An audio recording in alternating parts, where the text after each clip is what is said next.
شوہر صاحب یہ بتائیے گا کہ اب آپ نے باقاعدہ طور پہ سیاست میں دوبارہ انٹری دی ہے اور انتخابی مہم کا آغاز کر دیا ہے. کہا یہ جا رہا تھا کہ پہلے آپ کے بارے میں کہ آپ شاید پی ٹی آئی میں آئیں گے, پھر یہ بھی کہا گیا کہ جب پی ٹی آئی تنزل کا شکار ہوگی تب آپ پی ٹی آئی میں آئیں گے. بتائیے آپ پی ٹی آئی میں آئیں گے یا کسی اور یا اپنی سیاسی جماعت بنا رہے ہیں؟ نہیں, میں سیاسی پارٹی تو نہیں بنا رہا. میں اس وقت تمام تر توجہ اپنے حلقے کے عوام کو پھر متحرک کرنا ہے. کس پارٹی میں جانا ہے یہ بامی مشرق کے ساتھ ہوگا.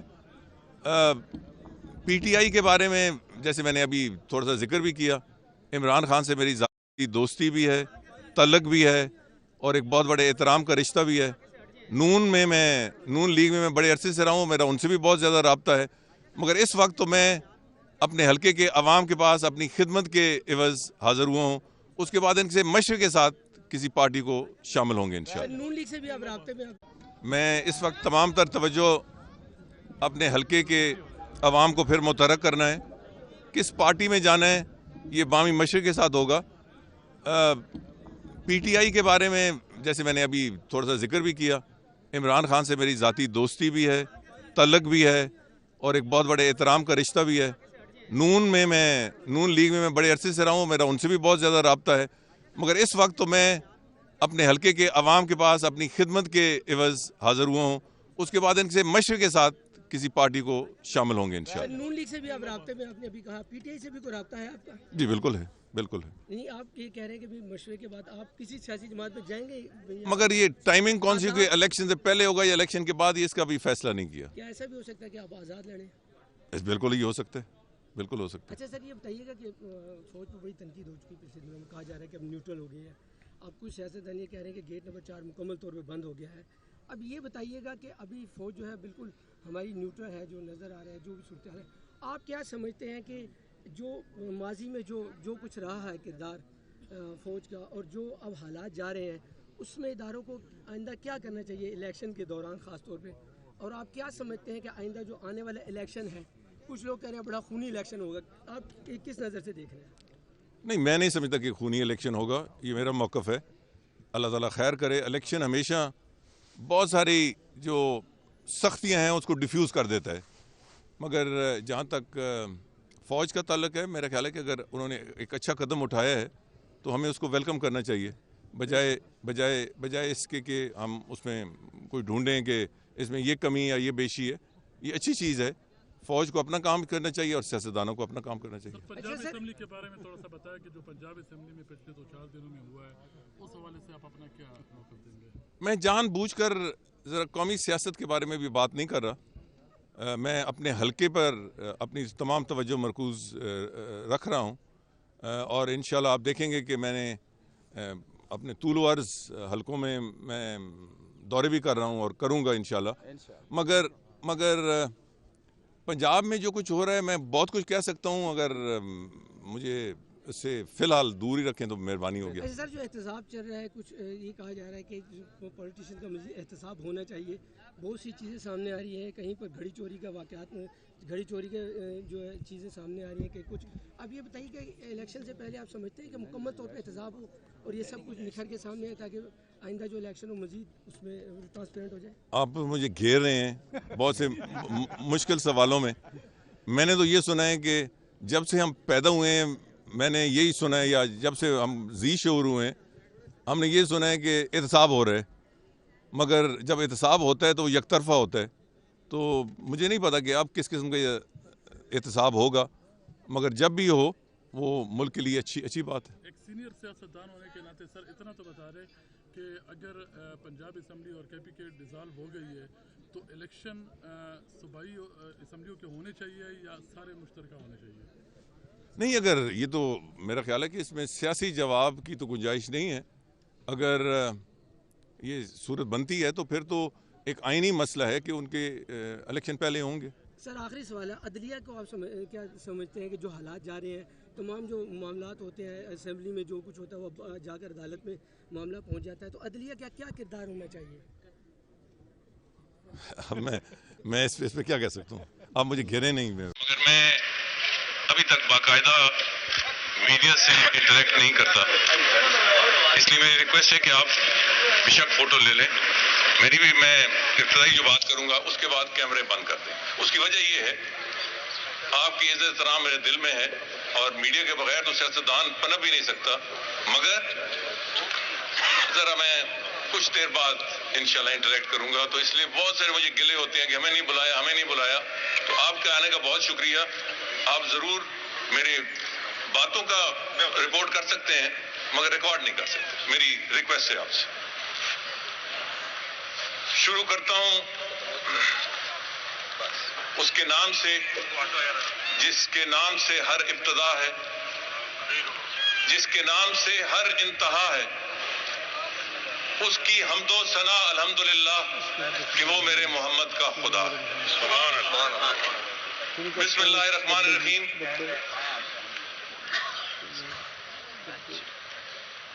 قابل احترام جناب جمیل خان صاحب,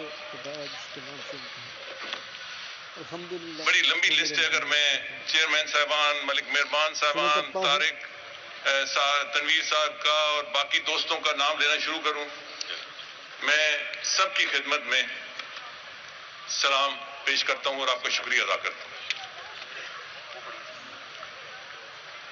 آج مرغا کو میں نے چنا اپنی سیاسی جو جدوجہد ہے اس کا آغاز کرنے. میں پچھلے 4 سے 5 سال ایک لحاظ سے سیاسی طور پہ گوشہ نشین تھا. بس یہ اب کیمرے بند کر دیں. اس لیے کہ میں حلقے کے عوام سے ذرا بات کرتا ہوں. مہربانی ہوگی. اب چلو بات میڈیا سے اچھا چلیں آپ کہتے ہیں تو اب مہربانی سے سارے کیمرے بند کر. اس کی وجہ یہ ہے کہ میں حلقے کے عوام سے ذرا کھلی کی بات کرتا ہوں تو کوئی ایسی بات نکل جاتی ہے جو پھر سوشل میڈیا کی زینت بنتی ہے, پھر میڈیا کی زینت بنتی ہے اور بندہ صفائیاں دیتے دیتے پریشان ہو جاتا ہے. تو اس لیے میں آج باقاعدہ طور پر اپنی سیاست کا آغاز اسی جگہ سے کرنے چلا ہوں جہاں میری خدمت کا بہت بڑا نشان موجود ہے انشاءاللہ. اور میں مرغا کے عوام سے مخاطب ہوں. مجھے یقیناً جو دائیں بائیں ہیں میرے دست و بازو, جمیل خان صاحب اور باقی دوست, یہ آپ کے مسائل سناتے رہتے تھے اور بتاتے رہتے تھے, مگر یہاں پانی کا اتنا بڑا مسئلہ تھا کہ مجھے سمجھ نہیں آتی تھی یہ کس طرح حل ہوگا. آج جو یہ پانی آپ کی نلکوں میں آتا ہے یہ اللہ تعالیٰ کا معجزہ ہے. یہ کئی کلومیٹر دور اسلام آباد سے آپ کو نہیں اندازہ میں کس طرح لے کے آیا.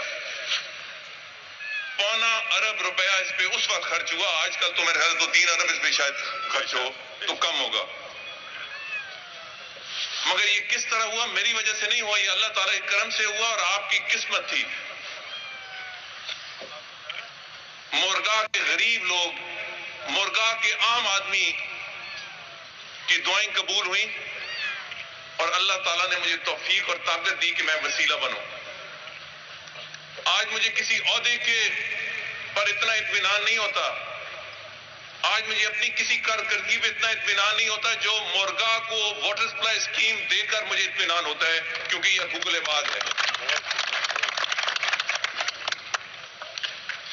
تو میرے بھائیوں, میں یہ آپ کو کہنا چاہتا ہوں کہ انشاءاللہ تعالی آج ہم آغاز کر رہے ہیں اور سب ساتھیوں نے جو میرے دائیں اور بائیں بیٹھے ہیں, انہوں نے ایک سیاسی ماحول پیدا کر دیا ہے مرغا سے. میں صرف یہ کہنا چاہتا ہوں کہ انشاءاللہ تعالی آئندہ میں حلقہ 59 سے جو اس حلقے سے قومی اسمبلی کی سیٹ ہے, میں وہاں سے کھڑا ہونے کا ارادہ ہے انشاءاللہ. مگر جو اضافہ ہے حلقہ PP 13 ادھر سے ہمارا امیدوار ہوگا حلقہ PPP 12 سے امیدوار ہوگا اور حلقہ 10 سے میں خود الیکشن لڑوں گا. پچھلی دفعہ نہ 13 سے ہم نے صوبائی اسمبلی کا امیدوار کھڑا کیا، نہ 12 سے کھڑا کیا. یہ غلطی تھی. اب حلقہ PPP 13 سے بھی امیدوار ہوگا، حلقہ PPP 12 سے بھی امیدوار ہوگا، اور حلقہ 10 سے جو میرا آبائی حلقہ ہے، میرے جہاں میں پیدا ہوا ہوں اور اس وقت بھی MP ہوں، وہاں سے میں خود الیکشن لڑوں گا انشاءاللہ قومی اسمبلی کے علاوہ. تو آج مورگا کی اس دھرتی سے، جہاں غریب بھی بستا ہے، مزدور بستا ہے، سفید پوش بھی بستا ہے اور امیر لوگ بھی بستے ہیں، میں آج آپ کی اس دھرتی سے آغاز کر رہا ہوں، بسم اللہ کر رہا ہوں اللہ تعالیٰ کا نام لے کر، اور مورگا کے عوام کا، کیونکہ مجھے یاد ہے کہ یہ وہی مورگا ہے جہاں میں نے کچھ نہیں کیا تھا، مگر لوگوں نے دل کھول کر مجھے ووٹ دیا، سینکڑوں کی تعداد سے جتایا. میں 2002 اور 2008 کی بات کر رہا ہوں. اب تو میرے پاس پوری کتاب ہے اس علاقے کی خدمت کی. اب میں اس کے سب کی وضاحت نہیں کرنا چاہتا کیونکہ آپ کے سامنے موجود ہے سب کچھ. کچھ جمیل خان صاحب نے اظہار کر دیا ہے، مگر 2.25 ارب کی واٹر سپلائی اسکیم اسلام آباد سے لے کے آئے. اسلام آباد والے پانی دینے کے لیے تیار نہیں تھے. میں نے جس طرح تیار کیا وہ مجھے پتا ہے اور چند لوگوں کو پتا ہے. آپ کی روڈوں کی تعمیر، میں ایک دن مورگا آیا تو یہ روڈ کافی ٹوٹ پھوٹ کا شکار تھا. میں نے کہا اگر یہ اٹک ریفائنری تک کارپیٹ ہے تو گاؤں تک کیوں نہیں کارپیٹ، اور کارپیٹ شروع ہو گئی. آج مجھے افسوس ہے کہ کسی نے اس کی مرمتی تک ان 5 سالوں میں نہیں کی. دوسرے گیس کے جتنے میں نے بجلی کے کیا کہتے ہیں ٹرانسفارمر دیے، اتنا کسی یونین کونسل کو نہیں دیے جمیل خان صاحب کے ریکمنڈیشن پہ. گیس کی ایک بڑی 3 کروڑ کی بڑی پائپ لائن تاکہ آپ میں جو گیس کی کمی ہو جاتی ہے وہ دور ہو. سو ایک لمبی لائن ہے مورگا کے لوگوں. اللہ تعالیٰ نے مجھے خدمت کا موقع دیا اور مجھے خوشی ہے کہ میں نے اس نیک اور بہت مخلص دھرتی کی خدمت کی ہے. آئندہ بھی موقع ملا تو خدمت کروں گا، مگر اس سے زیادہ مجھے اطمینان اس بات کا ہے کہ میں 35 سال سے زیادہ سیاست میں ہوں. میں کھلے عام دنیا کے سامنے کہہ سکتا ہوں کہ علاقے کے لوگوں، میں نے آپ کی ووٹ کی کبھی اس میں بے ایمانی نہیں کی، اس میں کبھی نافرمانی نہیں کی. میں نے آپ کی خدمت بھی کی ہے اور ایمانداری سے آپ کی ذمہ داریاں سنبھالی ہیں. آج کل بڑے بڑے لوگوں پر الزام ہے، میں نہیں کہتا کون صحیح ہے کون غلط ہے. آج آپ یہ دیکھو کہ میں کیوں علیحدہ ہو کے بیٹھا ہوں. لوگ مجھ سے پوچھتے ہیں، اس لیے بیٹھا ہوں کہ آج کل کی سیاست عزت کی سیاست نہیں رہی ہے، گالم گلوچ کی سیاست ہو گئی ہے. ایک طرف وہ پارٹی ہے جس کے بنانے میں اللہ تعالیٰ کی مہربانی سے میرا کردار ہے، اور میں نے 30 سال اس پارٹی میں اپنی زندگی گزار دیے. اب کوئی کہے کہ میں اس کے خلاف بات کروں، مجھے اچھا نہیں لگتا. دوسری طرف عمران خان ہے، میرا دوست ہے، اس نے مجھے بے پناہ عزت دی، بطور کرکٹر عزت دی، بطور وزیر اعظم عزت دی، بطور اپوزیشن لیڈر عزت دی. میں تنقید عمران خان پہ بھی کر سکتا ہوں، نون لیگ پہ بھی کر سکتا ہوں، مگر جس طرح نون لیگ پہ تنقید کرنا مجھے اچھا نہیں لگتا، اس لیے عمران خان پہ تنقید کرنا مجھے نہیں اچھا لگتا. جو آپ سے شخص آپ کے ساتھ بہت اچھا رہا ہو، آپ کیوں اس پہ تنقید کریں؟ اور جو اس سے بڑی بات ہے وہ یہ ہے کہ نون لیگ اور PTI کی سیاست سیاسی مخالفت نہیں ہے، اب دشمنی میں بدل گئی ہے. وہ ان کو گالم گلوچ کرتے ہیں، وہ ان کو گالم گلوچ کرتے ہیں. میں اس کا حصہ نہیں بن سکتا. میرے ذہن میں خاکہ ہے، میں کیوں پھر الیکشن لڑنا چاہتا ہوں. میرے ذہن میں خاکہ ہے